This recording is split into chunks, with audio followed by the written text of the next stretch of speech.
bocah kayak gini. Itu maksudnya apa? Menunjukkan adanya kekurangan di dalam diri anak kita. Dan karena itu kita harus segera sadar, karena anak kita adalah manusia dan pasti ada kekurangannya. Di mana kita bertemu dengan manusia, pertama yang harus kita temui, yang harus kita pasang di pikiran kita adalah kita akan bertemu dengan orang yang pasti ada kekurangannya, dan karena itu kita pasti harus biasa-biasa saja dengan siapapun, dengan apapun, karena semuanya pasti ada kekurangannya. Kalau tidak, nanti kita terlalu tinggi harapannya, kemudian kita akan menempatkan itu pada posisi yang mengecewakan diri kita sendiri. Iya, itu PCM kalau nggak menganggap itu manusia, mesti akan mengatakan gini nanti. Wah, nanti boleh murid lanang kayak angel men gitu. Oh, padahal boleh ya angel tenan hari ini di mana-mana itu putri yang banyak. Begitu putra ini susahnya, masya Allah. Pondok-pondok itu Bapak Ibu, kalau yang dibuka putri itu cepat sekali. Tapi kalau putra itu masya Allah di mana-mana ya sulit sekali menemukan yang putra mau pondok, yang putra mau berada di tempat seperti ini, di LKSA seperti ini. Waduh, memang. Tapi ya itulah, memang manusia. Jadi semuanya pasti ada kekurangan, dan karena itu tugas kita adalah mengusahakan diri kita mendapatkan kebaikan dari setiap kekurangan yang kita temui. Ya. Persyarikatannya sudah besar seperti ini pun kita pasti akan menemukan di situ ada kekurangan, dan itulah memang bagian kita untuk mengambil amal soleh kita di situ, di tempat yang kita tahu di situ ada kekurangan itu.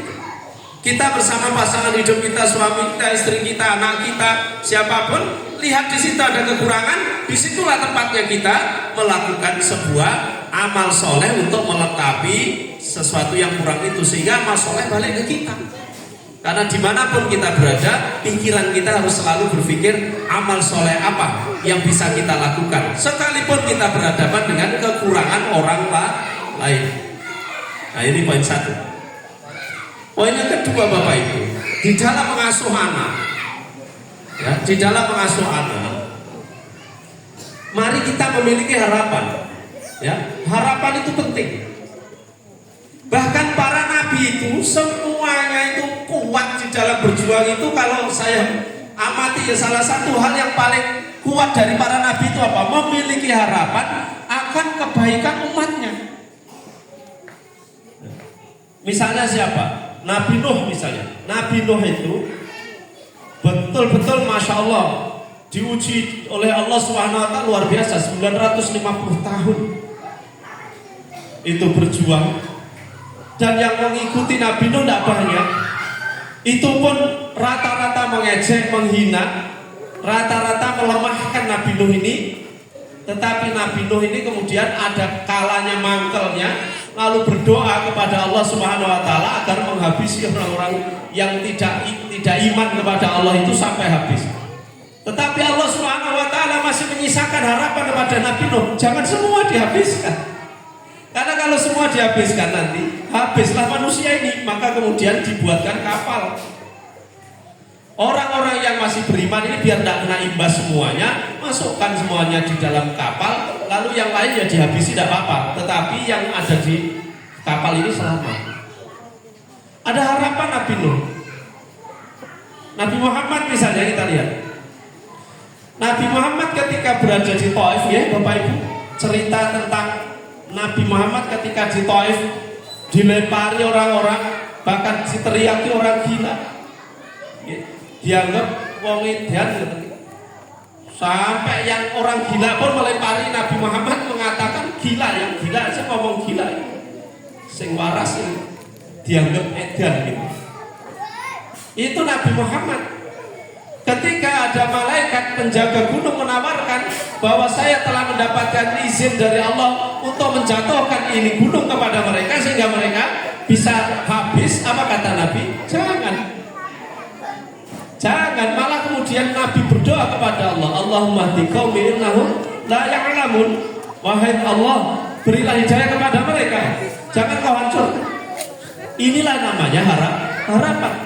Kalau tidak ada harapan, sudah habis itu orang-orang. Dan ternyata harapan ini yang bikin kita kuat. Nabi Musa misalnya. Kita lihat Nabi Musa Bapak Ibu. Nabi Musa itu berhadapan dengan manusia paling jahat. Bahkan itu diabadikan dari zaman dulu sampai zaman sekarang. Itu belum ada manusia yang jahatnya sejahat Fir'aun. Tapi Allah Subhanahu wa taala memberikan harapan kepada Nabi Musa agar mendatangi Fir'aun. Itu pun mendatanginya dengan perkataan qaulan layyinan. Berbicaralah faqula lahu qaulan layyinan, kata Allah kepada Nabi Musa dan Nabi Harun. Nabi Musa dan Nabi Harun suruh menghadap Fir'aun dengan harapan Fir'aun akan taubat. Ternyata Fir'aun tidak taubat. Tapi gara-gara punya harapan Fir'aun akan taubat, Nabi Musa dan Nabi Harun tetap datang kepada Fir'aun lalu mendakwahi Fir'aun. Sampai kemudian berdoa, Rabbi shrah li sadri wa yassir li amri wahlul 'uqdatam min lisani yafqahu qawli. Doa ini sebenarnya diucapkan oleh Nabi Musa ketika mau berhadapan dengan Fir'aun. Coba kalau tidak ada harapan, tidak berangkat itu Nabi Musa. Sudah jelas Fir'aun itu jahatnya luar biasa dan teganya luar biasa dan tidak akan memaafkan siapapun yang sudah bermasalah dengan dia. Dan Nabi Musa ini sudah pernah bermasalah dengan Fir'aun, tetapi Nabi Musa tetap punya harapan Fir'aun akan taubat. Makanya didatangi. Nah Bapak Ibu, anak-anak kita ini seperti apapun hari ini ya, hari ini jangan hanya dipandang hari ini.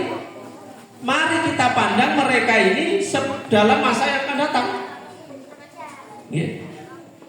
Karena siapapun yang baik-baik hari ini itu bisa jadi dulunya juga nggak baik, termasuk saya. Kalau kelihatan di sini, iso ceramah, iso ngomong, itu juga saiki wae karo nabi. Ya. Biar tambah rapi gitu kan.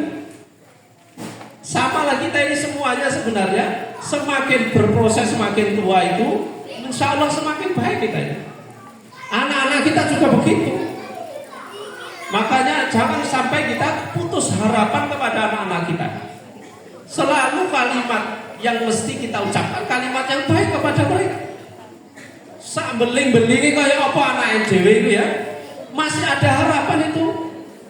Karena kadang-kadang di tengah-tengah umat Islam ya butuh sing preman-preman juga.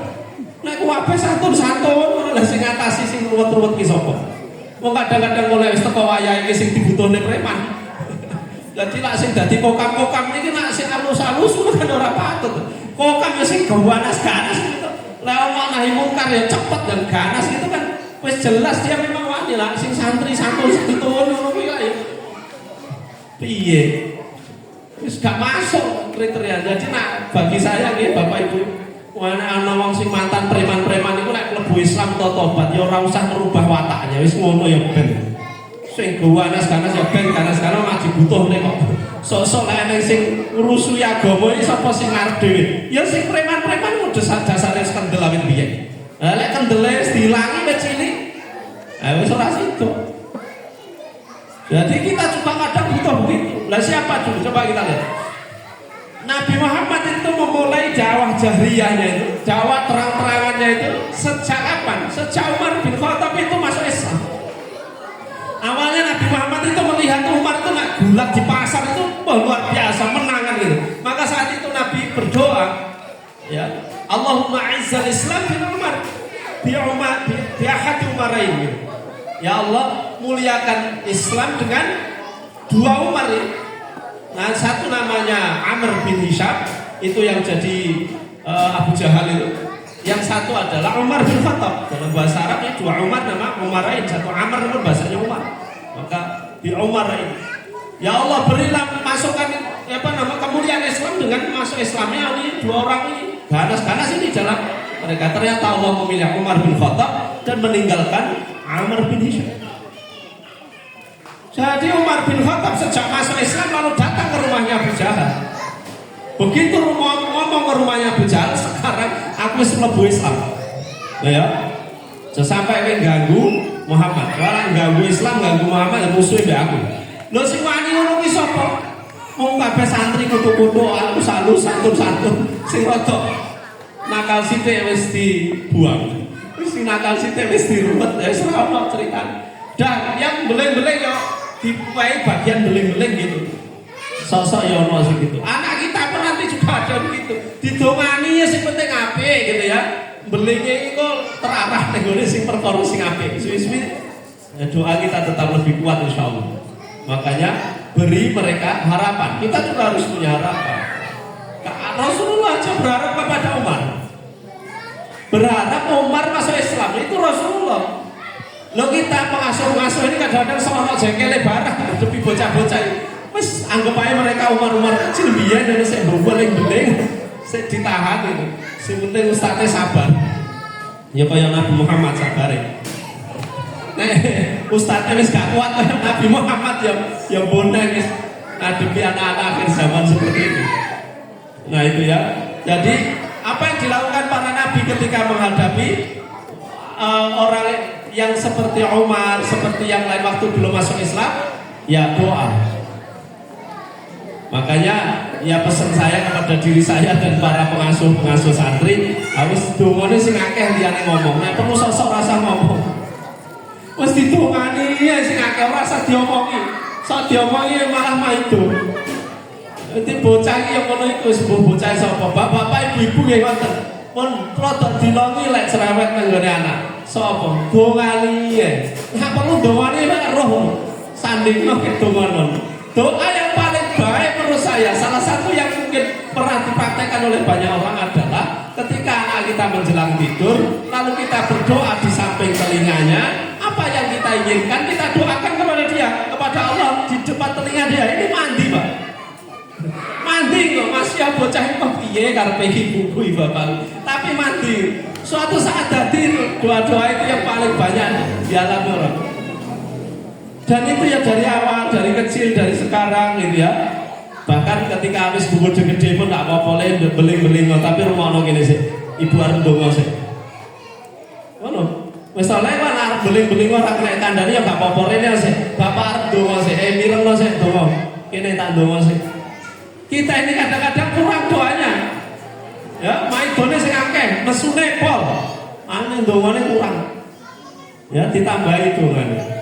Doa itu didekatkan kepada anak supaya dia tahu. Bahkan ada loh anak itu nanti yang sadarnya setelah bapak ibunya tidak ada, setelah guru-gurunya nggak ada lagi, setelah dia keluar dari pondok seperti ini sudah nggak ada. Nanti setelah mereka di luar baru sadar, aku biar ditungani mbak Pak Kiaiku, aku biar ditungani mbak Ustadz, aku biar ditungani mbak ibuku, bapakku, begitu baru sadar. Seperti apa yang terjadi pada Nabi Yusuf Bapak Ibu. Nabi Yusuf itu ceritanya ya, ini sudah pernah sampai masuk di dalam kamar itu kan dikunci oleh Zulaikha. Walaqad hammat bihi wa hamma biha laula arra'a burhana rabbi. Ketika Nabi Yusuf sudah di kamar itu dikunci oleh Zulaikha, lalu kemudian sudah ada ujian yang sebegitu berat itu, apa yang terbayang oleh Nabi Yusuf saat itu? Kok Nabi Yusuf nggak mau? Kok Nabi Yusuf lari? Ternyata Allah Subhanahu Wa Taala menampakkan burhan, dan burhan itu apa? Penjelasan yang sangat terang di depannya Nabi Yusuf. Apa yang dia ingat? Bapaknya. Tapi Nabi Yusuf itu ingat sak kelebatan wajah bapaknya itu langsung tak selesai gitu. Berarti bapaknya Nabi Yusuf ini sangat berkesan bagi Nabi Yusuf. Padahal Nabi Yusuf itu ya dicemplung di sumur kalih dulur-dulur ini malah sik cilik bersama dengan bapaknya itu nggak lama. Tetapi ingat betul dengan bapaknya itu karena memang bapaknya soleh, lalu kemudian doanya jelas dan terus menerus sampai bapaknya itu berdoa sampai buta itu. Karena banyak menangis, banyak berdoa, dan ternyata ini lara'aitu riha Yusuf kata bapaknya ini. Betul-betul bapaknya Nabi Yusuf ini kan berdoa itu puluhan tahun berharap Nabi Yusuf kembali. Hilang puluhan tahun berharap anaknya kembali. Dan ternyata benar-benar kembali ketika sudah mendekati Nabi Yusuf kembali, ternyata bapaknya mulai ada tanda-tanda matanya memang sudah buta, tetapi beliau mengatakan aku benar-benar mencium baunya Yusuf mau datang ini katanya. Wah, inilah bapak yang istimewa kepada anaknya itu mendoakan tidak ada putus asanya. Karena itu bapak-bapak, kita jangan putus asa dengan anak-anak kita. Karena kenapa saya kok bicara anak dengan problem ini? Karena akhir zaman ini rata-rata anak punya problem dan berproblem. Apalagi sudah zamannya HP seperti ini, Masya Allah, orang tua itu betul-betul sulit sekali mengendalikan anak-anaknya. Karena itu bekal yang paling penting bagi kita salah satunya adalah doa. Doa. Jangan putus doa. Karena doa itu kalaupun tak dikabulkan di dunia, kita tetap mendapatkan bagian kebaikannya di akhirat sana. Lalu Bapak Ibu, yang selanjutnya adalah miliki keberanian untuk mengorbankan apa saja untuk anak-anak kita. Sudah, kita punya apa saja, korbankan untuk kebaikan masa depan anak kita. Ojo eman, opo nek mau diundang nanggone LKSA pertemuan wali, ojo eman budal. Saya selalu menyampaikan di mana-mana pokoknya ada pertemuan wali, ojo sampai gak teko. Paling tidak itu menjadi contoh bagi anak kita. Bapakku, ibuku punya perhatian dengan saya, dan itu akan jadi contoh nyata. Karena contoh itu jauh lebih mudah diterima daripada omongan. Saya ngomong 1 jam itu ya, dibandingkan satu kejadian 1 detik, 2 detik saja, itu orang akan terkesan dengan kejadian itu. Nah itu misalnya, saya ngomong ini 1 jam, terus tiba-tiba ini naudzubillah saya kepleset terus jatuh di sini jebret gitu. Jenengan yang diingat nanti pulang itu jatuhnya saya apa omongan saya? Jatuhnya tuh. Itulah namanya contoh. Apa yang dilihat itu langsung nancep di dalam diri setiap orang. Karena itu jenengan hadir ya, baik anaknya jadi sudah atau belum, baik itu pertemuan apapun, pokok diundang sama LKSA itu terkait dengan urusan anaknya, hadir. Karena itu apa? Pengorbanan orang tua untuk anaknya. Dan Allah akan memberi balasan itu nanti serius itu, dan balasannya memang betul-betul akan ditunjukkan oleh Allah kepada kita. Anak dititipne misalnya, atau anak didaftarke misalnya menjadi bagian dari keluarga LKSA ini, lalu ternyata blas gak perhatian, blas diundang era teko. Menurut saya ini gak ngajari yang baik untuk anaknya, walaupun hanya datang. Walaupun hanya datang, berkorbanlah Bapak Ibu untuk anak-anak kita ini, apapun yang kita mampu berkorban. Berkorban kita datang. Berkorban kita apa yang bisa kita lakukan untuk anak-anak kita. Nah itu yang kita tunjukkan. Ya, berani berkorban. Ini karena apa? Anak kita itu memang 100% harapan masa depan kita kan si anak ini. Pengasuh-pengasuh ini juga begitu sebenarnya. Mereka ini memang bukan anaknya sendiri. Memang ini bukan bagian dari keluarganya sendiri. Tetapi para pengasuh itu memiliki pikiran bahwa 100% harapan masa depan negeri kita ini, apalagi persyarikatan kita ini, ya ada di mereka itu.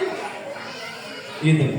Populasi anak-anak itu memang 25% dari jumlah populasi penduduk Indonesia. Tapi mereka 100% harapan masa depan Indonesia ini di mereka. Makanya kalau kita nggak perhatikan mereka, nggak urus mereka, apa kesel ngono urus LKSA ini keren kabeh ae. Misalnya gitu alah, lalu terus piye? Memang jumlah mereka ini 25% dari penduduk Indonesia, tapi 100% harapan bangsa Indonesia jadi anak-anak yang sekarang sedang belajar bersama kita ini diantaranya. Nah itu Bapak-bapak sekalian, Bapak Ibu, ya, miliki keberanian kita untuk berkorban. Dan jangan lupa bahwa setiap pengorbanan kita itu pasti akan dibalas oleh Allah dengan pertolongan.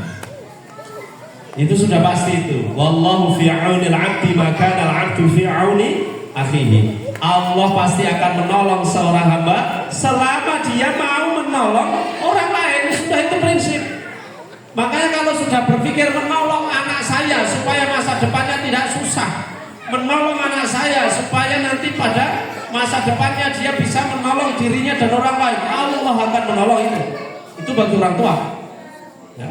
Bagi para pengasuh yang begitu, saya akan menolong anak ini 1, 2, 3 orang berapapun yang ada ini. Saya akan tolong mereka sampai mereka nanti berdiri tegak menjadi orang yang kuat secara agama, kuat secara ilmu, kuat secara finansial, bahkan kuat mereka secara perjuangannya. Nah, mereka akan baik-baik di masa depannya dan kita pasti ditolong. Sesungguhnya kita inilah yang berbutuh, yang sangat butuh kepada perjuangan sehingga kita ini ditolong oleh Allah Subhanahu wa taala. Kenapa kita ini berjuang? Karena sebenarnya kita yang butuh. Butuh apa kita? Butuh pertolongan Allah, bukan butuh balasan dari orang yang kita perjuangkan. Karena pertolongan Allah jauh lebih tepat waktu datangnya, jauh lebih besar nilainya dibandingkan pertolongan siapapun yang membalas kebaikan kita. Nah, ini terakhir begini. Ada yang penting lagi diantaranya adalah Bapak Ibu sekalian, hubungan antara orang tua dan anak ini betul-betul mohon jangan malu-malu dengan anak kita ini. Mungkin usianya udah beda, orang tuanya sudah satu dan anaknya masih